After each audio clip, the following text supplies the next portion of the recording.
I hope you enjoyed your lunch break and had the chance to connect with some incredible minds in this room. We have got an amazing afternoon ahead filled with more inspiring talks and ideas worth spreading. Confluence is supported by our sponsor, Infosys F1 Foundation, and we express our gratitude to Infosys F1 Foundation for their valuable patronage. So we will move forward with our next speaker, Dr. Manish Gupta, who serves as the Director of Google Research India with a Ph.D. in Computer Science from the University of Illinois at Urbana Champaign. He brings extensive experience to his role.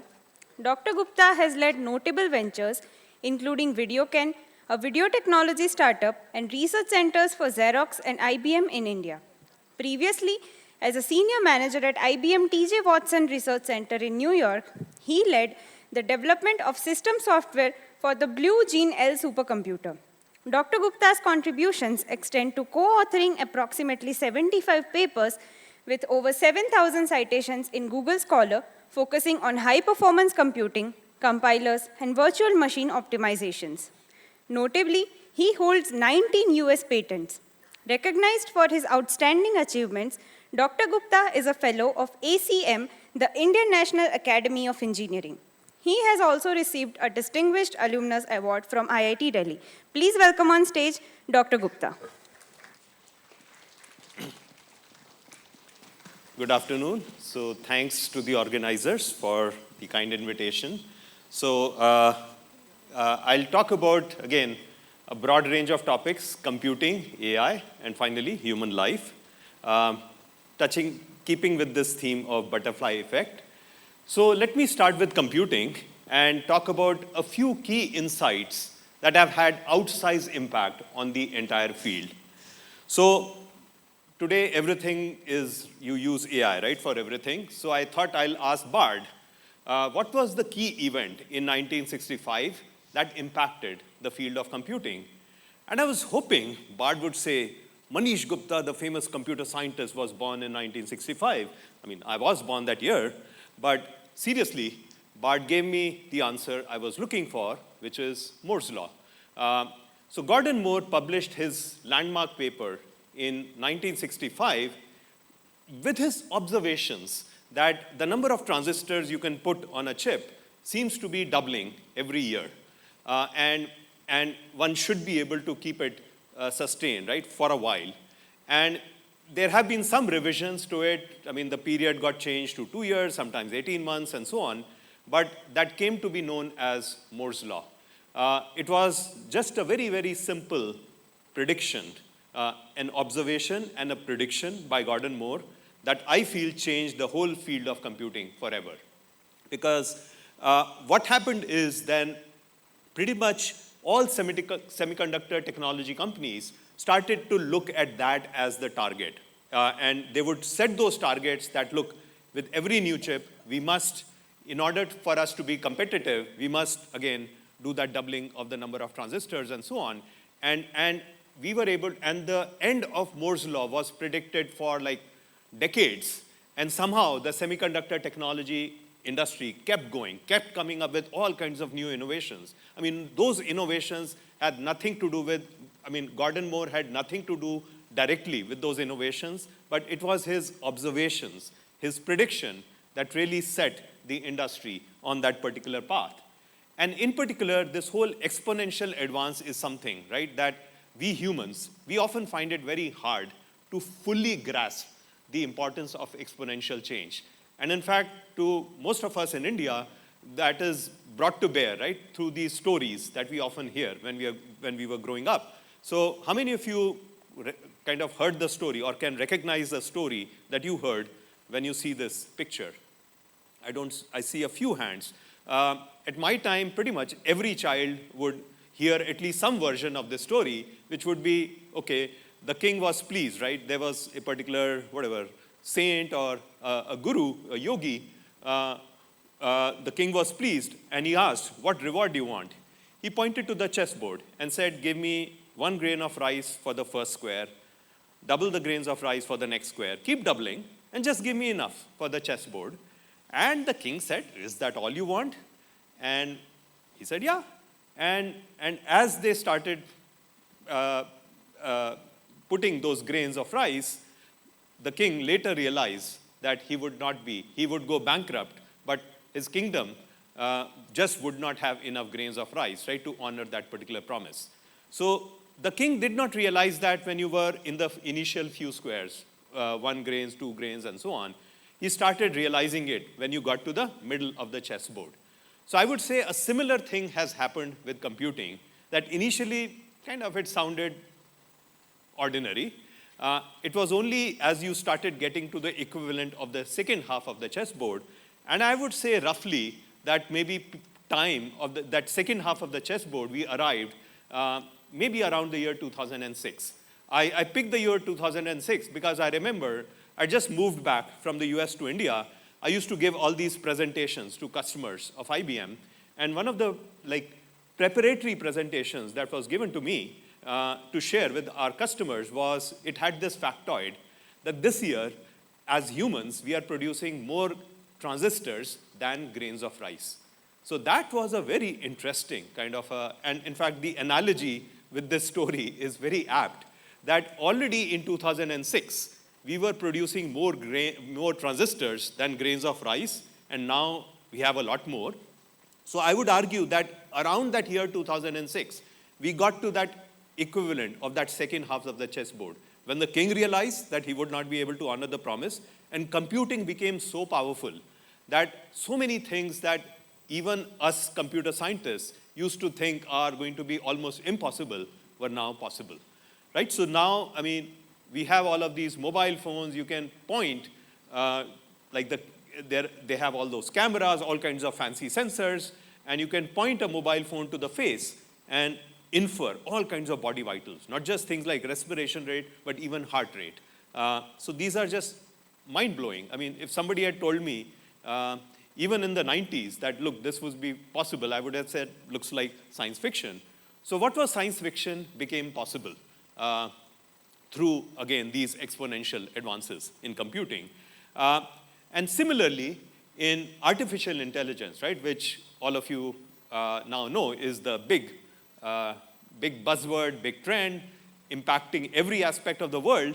Again, it's interesting to see how a few key insights have had such enormous impact on the entire field.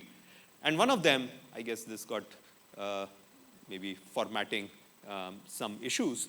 One of those, again, big trend within AI, the technology, right, that really took off was deep learning, right, around the year 2011.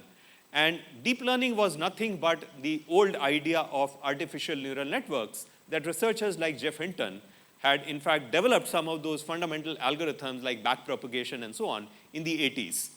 And again, for a while, people thought, yes, that idea doesn't work. But again, back to Moore's law, fueled by all of those exponential advances in compute power, fueled by, in accordance with Moore's law, by the time you reached, let's say, this time frame of 2010, suddenly now Jeff Hinton, who, again, another lesson to learn is the persistence that a researcher like Jeff Hinton had. He was being kind of almost ridiculed in that intervening period, and his papers, when he was submitting to this NeurIPS conference, it used to be called NIPS, they were getting rejected because people said, I mean, this idea of neural network just doesn't work. So he persisted, and as, again, fueled by those exponential advances in technology, he and his students were able to show around the year 2011 that now if you train, again, that network using those millions of examples of images, they were able to show on this particular problem of object. It was known as image classification problem, where lots of images were shown, and the AI model had to say, okay, what is that object in that image? They were able to dramatically bring down the error rate on that task. And that really laid the, again, foundation for this whole trend of deep computing, because soon after that, there were researchers who showed for all kinds of other problems, the same architecture for things like speech recognition. Given a signal, audio signal, can you identify the words that are being spoken, which are represented by the signal here. So speech to text or automatic speech recognition, or given a text in one language, English, can you automatically translate it into a different language, French, in this case? All of these problems, there had been decades of work done by researchers using various kinds of methods, hidden Markov models in case of this, and so on. And all of those were completely overtaken by this very simple architecture, this artificial neural networks.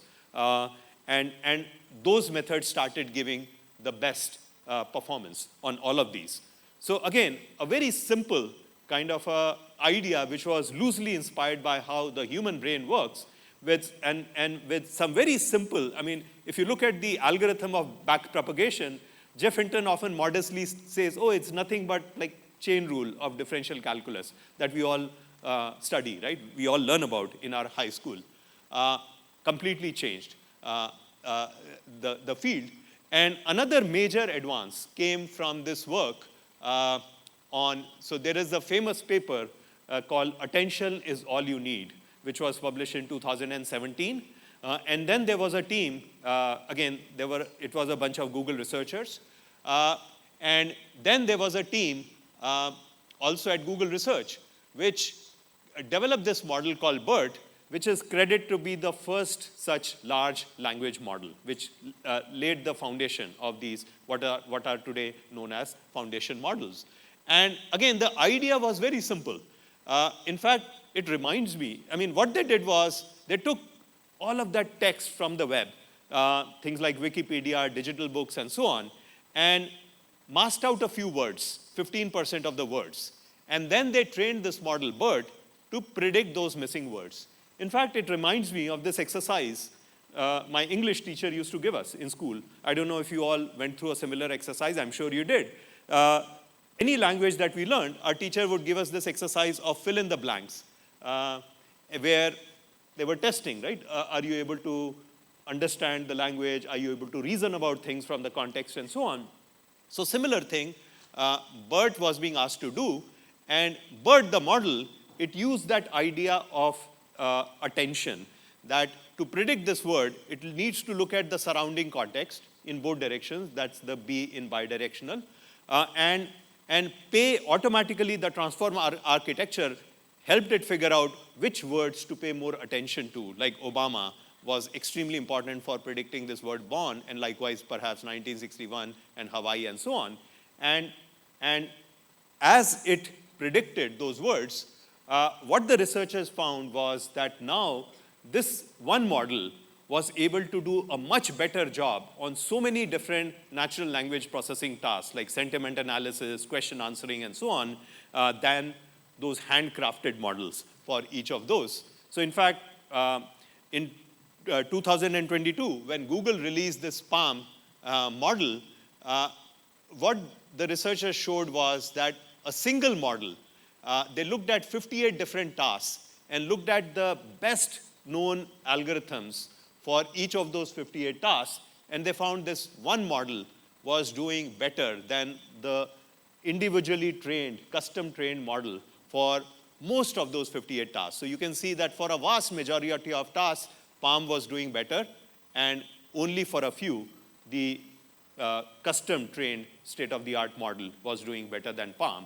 So that started giving people, right, this whole glimmer of artificial general intelligence capability, right, that a single model can be extremely intelligent, can be extremely powerful. So with that, let me now move to the other more important area, which I would say is human life. And let me start. So what happens is, I think all of you would agree that if you look back on your own life, you will always find a few kind of key decision points, right, that end up having tremendous impact, right, on the rest of your life. So just as an example, in my life, I've just picked a couple of examples. So when I was choosing the discipline, right, for my undergraduate studies, so this was the year 1983. Computers weren't that common. I'd never seen or used a computer before. I'd only heard of computers being this amazing things. and I said, okay, and so that was the up and coming field. And some of my kind of close, one of my close uncles, who's again, amazing civil engineer, he advised me. He said, look, if you go for something like civil engineering, the principles are very well understood and you'll be set for life. If you go for this newfangled thing, computer science, you'll have to keep learning all your life. So he said, I think you should go for civil engineering. So no offense to civil engineering. It's an amazing discipline. My own father is a civil engineer who's done amazing work. But I just use the simple principle of bhed chal, right, that we often use, that simply follow what others are doing. So I opted for computer science. And I realized my uncle was right, that I had to keep learning new things. Otherwise, I would have been kind of out of job for a long time ago, because the field keeps evolving at such a fast pace. But I realize it is actually, that's what makes it so enjoyable and exciting. And likewise, even the choice of whether to go for a PhD or a job offer. So again, I had an offer from an upcoming company called Microsoft. I think its market cap in those days was maybe about $2 billion. Now it's past $2 trillion. So a factor of 1,000 times more valuable it is. So I had this choice, and I had come home for my vacation, and I remember this conversation with my mom. I was trying to decide between that job offer and a PhD, and thinking that my parents would want me to go for a job so that I could return back to India sooner, because PhD meant another 3 or 4 years in the US. But a simple conversation with my mom sealed the decision. And the basis of that decision was very simple. I told my mom that, look, if I go for a PhD, I told her if I go for this job, I'll be now involved in this whole green card process and so on, and I would not be able to come back to India during summer for my sister's wedding. And my mom was horrified. I mean, how can you even think about missing your sister's wedding? So the choice was very clear in her mind, right? So the clarity of thought was just amazing. So, of course, I went for a PhD. And I was really happy that I made that choice, driven by that, the butterfly effect of my sister's wedding being fixed for summer that year, because I've really enjoyed the research career. I remember meeting one of my classmates many years later who joined Microsoft much later. And he told me, Manish, had you joined Microsoft in 1989, I mean, he himself is extremely rich. He said, you would have been worth so much more than I am, and implicitly telling me how rich, look at how rich I am. But it did not matter. I felt, again, I felt so lucky that we ended up with that decision.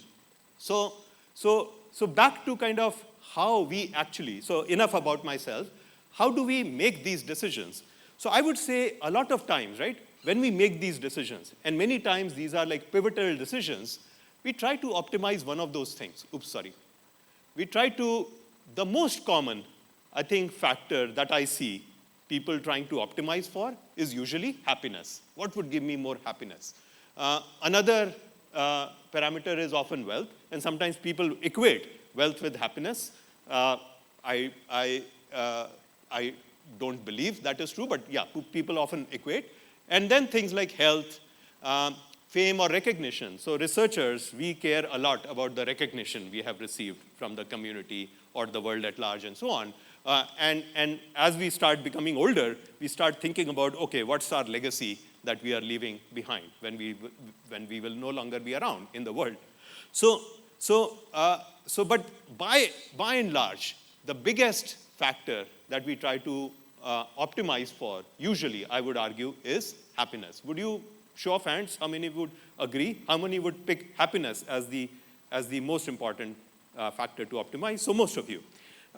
So now what I'm going to tell you, share my views. You'll say, this guy's a crackpot. Why did we even invite this person to this event? But bear with me. So my belief, so one of the things as a high school kid, right, when I was learning these laws of physics, law of conservation of energy, momentum, and so on, I used to wonder if any of these laws also apply to some of these things like happiness and so on. And at least there was a, they say kida in my head. It said, hey, maybe the happiness we all feel, maybe God made us all equal, right? In terms of despite different kinds of circumstances that we are born in, that maybe God intended that every person should have the same level of happiness. So that came as a hypothesis to me. And what I have done is, over the last, 40 plus years, since studying those principles, I have unconsciously tried to see, is that true? And I have gotten more and more convinced as I've studied, thought about my own life, looked at the life of my family members around me, my friends, and so on.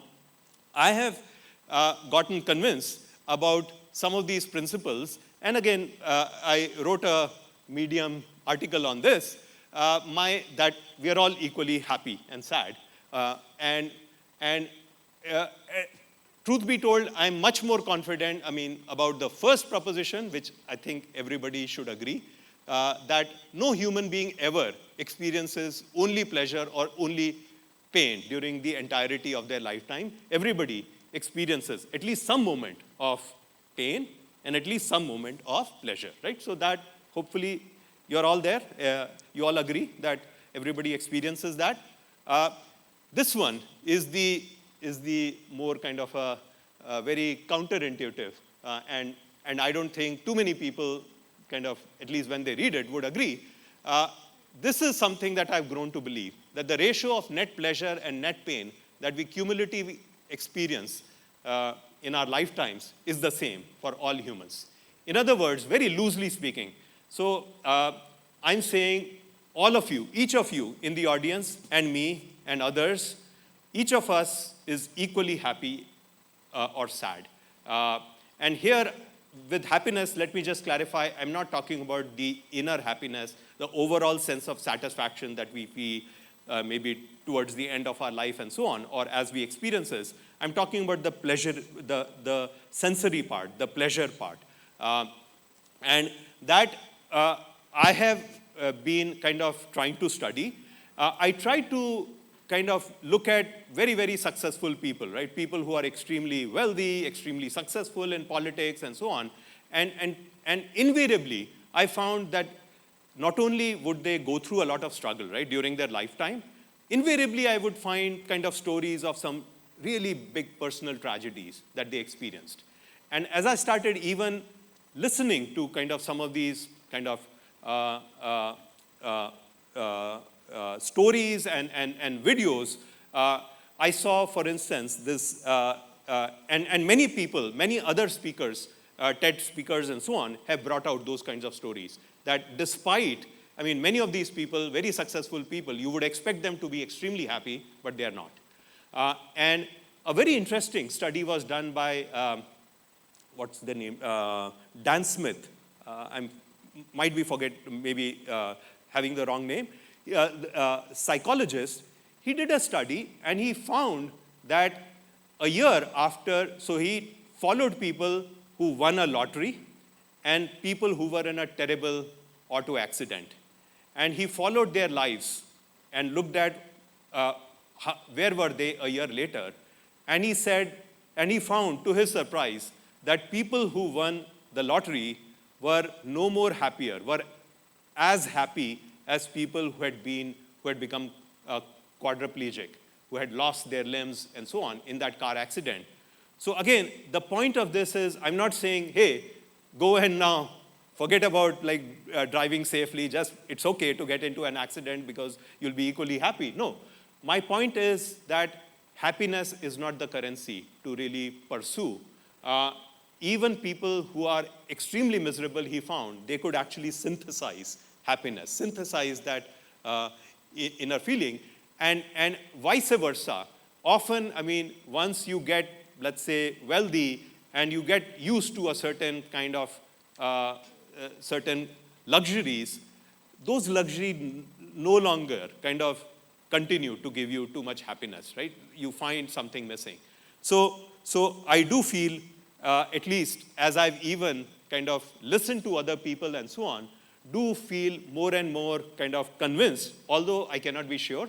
But that's why I started talking about it, so that perhaps I can hear from experiences of others and either learn about counterexamples or perhaps see if this is also applying to other people. And finally, this kind of this I'm even less sure about, but this would be an even stronger proposition that the overall net pleasure that we cumulatively experience in our lifetime is zero. And here perhaps I've been kind of influenced by the teachings of Buddha, who talks about, again, all these inevitable sufferings in life and the goal being nirvana, to get mukti from this cycle of birth and rebirth. Because when I look back at my own life, I think on the whole I've been kind of happier, right, than sad. But maybe it's a predictor that, later in life, right, things will even out. Perhaps that will happen. But I am also kind of, I found this very interesting insights from Daniel Kahneman, who's written this famous book, Thinking Fast and Slow. He's a Nobel laureate. And he talked about, again, when he did studies of how people feel, happy or sad and so on, there is this thing called duration neglect, that often when we look back and say, okay, were we happy during this period, a lot of what happened during that period is neglected. There's this peak end effect, that if at the end things turned out to be okay, then we are happy. If at the end things turned out not to be okay, then we are not so happy. So that also colors, right, how we think we have actually experienced some of these pleasure and pain. So in all honesty, I cannot be sure that these propositions actually are correct, they hold. But if they are correct, then the implications of those of that is extremely profound. So one of those implications is that pursuit of pleasure, pursuit of happiness, right? The way we all make decisions, right, driven by happiness. I'm claiming that pursuit is futile, because regardless of what you do, you will not be any happier or any less sad than the other person who pursues different things. So if happiness isn't it, what is it, right, that we should be pursuing? I feel we should be pursuing, and this is where I'm not unique and I'm not the first person to say this. Again, I've heard many, many wonderful speakers talk about how it is better to pursue meaning or purpose in your life than happiness. And in fact, it is that meaning and purpose that brings you that satisfaction that many people refer to as inner happiness. So in this whole business, right, this happiness is an overloaded word. So which is why I'm trying to make a distinction between the sensory part of that happiness, which I'm calling pleasure, and the other part, the higher purpose, the meaning, the sense of satisfaction, that I'm viewing as something very different. And I'm saying, yeah, that other thing, that's the thing which is absolutely worth optimizing for, because that in my mind is very different for different people. So depending on how we are born, how much wealth we have, a person who has a lot more wealth has a lot more ability, right, to do things for others than a person who himself or herself is really struggling. So part of, I believe, and this is where, again, I found this amazing kind of answer, right, from one of the speakers earlier, when he said, look, the real purpose of money is to give it away.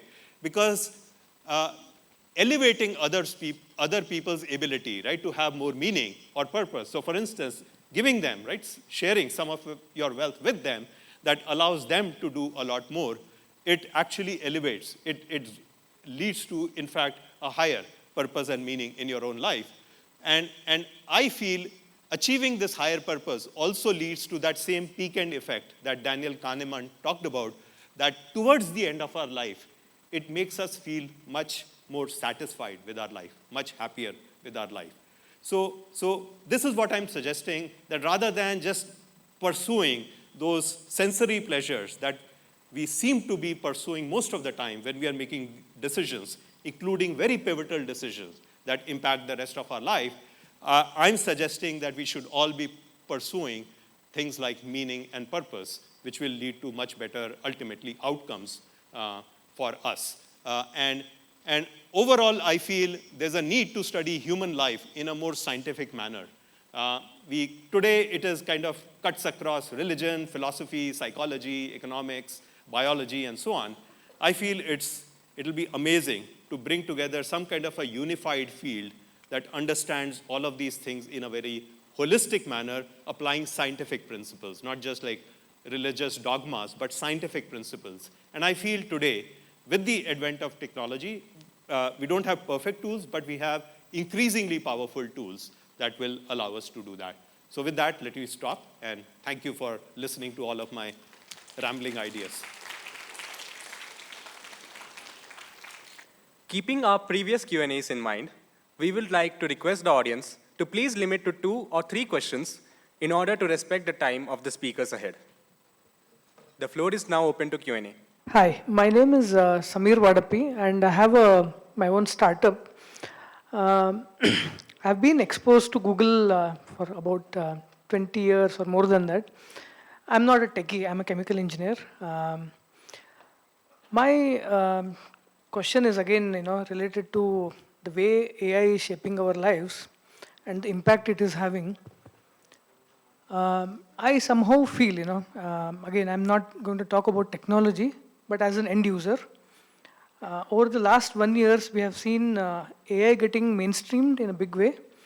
I somehow feel, although Google is what used to be a startup and now it has become a giant, somehow in AI domain, at least as an end user, I feel probably it's a little conservative. It's probably not taken, because if I take about 10 seconds, I have built, I'm not a techie, so I have built using one of your competitor, I'm sure you are guessing which one it is.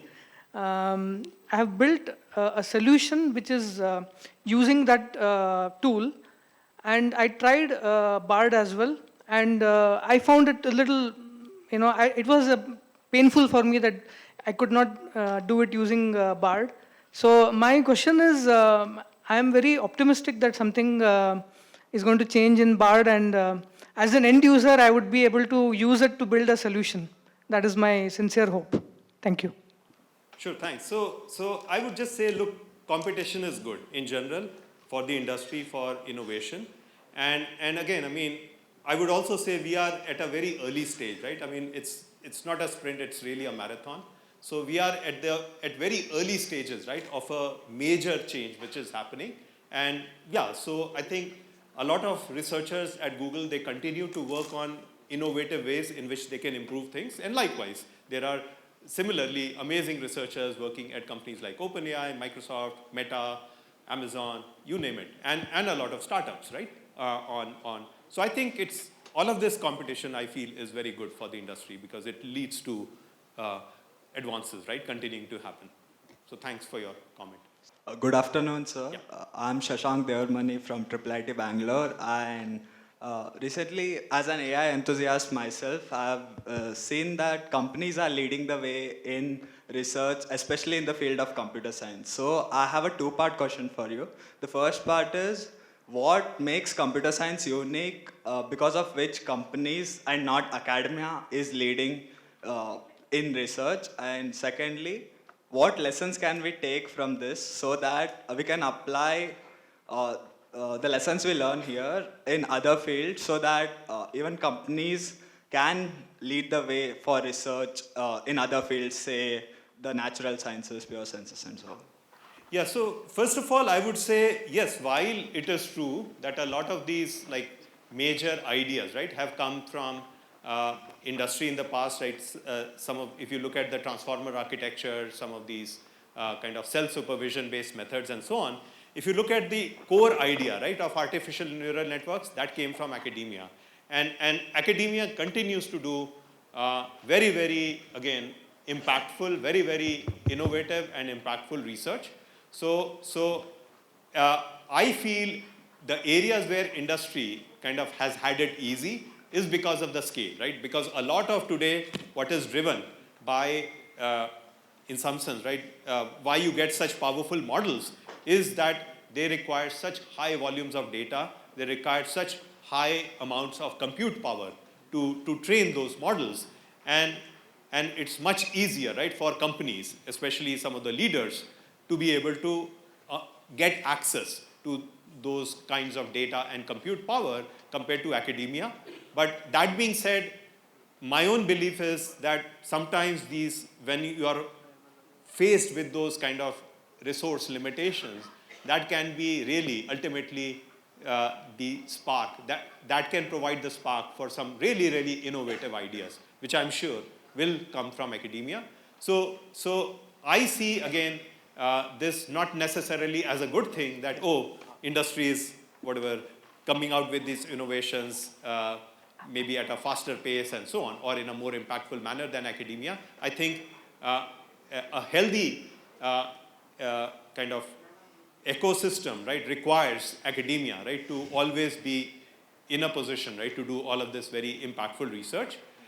In other disciplines, I would say, again, it's probably important for companies to take a bit of a longer-term perspective, because I feel a lot of times, especially what I've seen in India, companies traditionally do is they've always been extremely short-term oriented and extremely focused on like getting that return on investment on their research investment. And it's very hard to guarantee return on investment, right, on truly breakthrough research, right? The only thing you can kind of be reasonably sure of that you will get that return on investment, especially if you take a very short-term view of a 1-year view or a 2-year, or within 3 years, you want that return, then you can only do things which are relatively kind of incremental in nature. You cannot invest, right, in breakthrough ideas. So I think if more companies have that conviction that they should also be investing in their future, then you'll see more of those innovations come out in those industries. Thank you, sir. Hello, sir. I'm Surya Teja. Firstly, I would like to start by saying this was a very insightful session. And you started the session with BARD, and that really caught my attention. So I just wanted to ask you, like 2023, it was the year of AI, as most considered, more like the year of LLMs. So it was first OpenAI's ChatGPT, and then quickly Google also followed up with BARD, and then later Elon Musk, he started Grok. Of course, Grok is more like memeing around. But what I consider is two titans here. One is OpenAI and then Google's BARD here. Now, initially when BARD was launched, it was having a lot of like hallucinations in the beginning. And then later in the news, like recently Sam Altman, when he visited India, so he was asked a question like, how would other companies compete with OpenAI when like they're doing all this advancement? So he straight away said it's hopeless to compete with us. So what do you think is your view on this, and how do you think BARD would like catch up with this? So first of all, I do not by any means think it is hopeless for others to compete with either OpenAI or Google or anybody else for that matter, because I believe, again, there are so many still fundamental problems, right, with all of these large language models. I mean, you brought out the problem of hallucination. And by the way, it doesn't just affect BARD, it impacts ChatGPT. There have been a lot of instances, right, of people who have kind of, like a lawyer, right, who filed all those, who cited, again, used ChatGPT to come up with completely fictitious kind of case references and so on. So this problem, so there are a lot of fundamental problems that still exist with all of these solutions, right, that we are so fascinated by. There is progress being made, but I believe, I mean, we are only at the beginning of a very, very long journey, which will, so another area, right, where, for instance, these models are extremely compute intensive, extremely power hungry, that it takes you roughly like a factor of 1,000, right, more computational power, right, to serve one of these BARD or ChatGPT query compared to something like a simple Google search. So how do you narrow that gap? And again, are there better architectures than Transformer, right, today, which everybody is using? And so I wouldn't say BARD was behind and it came out, Google had been a lot more conservative about, despite having some very, very advanced large language model capability, because of these issues of hallucination, bias, and so on, right? These models exhibit. There were concerns at Google about releasing them, but as kind of we began to see people finding a way to still find some use out of these models despite all of their problems, that started providing more comfort level to companies like Google to, okay, start releasing those models. So I think there is enormous both scope and need for improving these technologies. So I wouldn't say, oh, the game has already been won by any one player. There's a lot of scope for innovations, including innovations from startups in India. So Google now, they recently announced Gemini AI, and now they're entering the multimodal space as well. So not just text, not like just language models, along with video and audio as well. So how do you think this multimodal AI will be a game changer for the future? Yeah, see, when you look at our interactions, right, for instance, you're not typing those questions to me. You are kind of using voice to convey your question to me. And when we are interacting, right, we are really interacting in the 3D world where I'm able to see your expression, you're able to see my expression, and so on. So even if you take the original use case, right, of kind of interacting with a conversational agent, you can see that these interactions are much more natural when done with voice and ideally, right, when even done with videos. Yes. So I think that part itself, right, it's obvious that, yes, these kinds of multimodal models are going to be ultimately far more useful. But going beyond that, there are so many other use cases, right? So for instance, there's this very simple thing about all these learning videos, right, which are being used so much for improving learning outcomes. A very simple problem, right, of how do you make a learning video created in English accessible in all kinds of languages? How do you automatically dub it in all of the different languages, where it's not just kind of that you have translated the words, even the way the person is speaking and so on, right? It appears as if they are speaking in the new language. We've already seen, right? I mean, all major movies now that come out in Telugu and Kannada and so on, they are often now dubbed in multiple Indian languages. How do you get AI models, right, to do all of that automatically? So you can see there are so many different applications of these multimodal models. And the great benefit of these foundation models is that you no longer have to train individual models, right, for each and every task. These foundation models give you a better starting point for so many different tasks than just kind of having to train all of them. So it makes it much easier, right, to achieve progress. Thank you, sir. With this, we come to an end to our Q&A session. Thank you, sir, for your valuable thoughts and opinions on the field of research. I would request Nikita to felicitate Dr. Gupta with a memento as a token of appreciation.